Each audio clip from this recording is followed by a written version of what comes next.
কারেন্টের বিল নিয়ে কিছু আলোচনা করছি। কারেন্টের বিল দেখে অনেক আমরা সাধারণ মানুষ চিন্তায় পড়ে গেছি। এ মাসে যে হারে বিল এসেছে, গ্রামের মানুষদের বিল অনেক বেশি আসে শহরের তুলনায়। সংসার চালানো তো দূরের কথা, বিল কিভাবে মেটাবো আর সংসার কিভাবে চালাবো।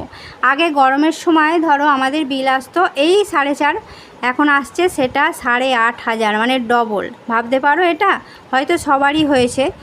আমি দেখেছি, মানে শহরের তুলনায় আমার বোনের তো বাড়ি শহরে, ওদের যা বিল আসে ওদের 600-700 এরকম। এটা যদি আমরা মাসে মাসে বিলটা করা যায় তো কতটা উপকার হয়, আমার তো মনে হয় উপকার হবে।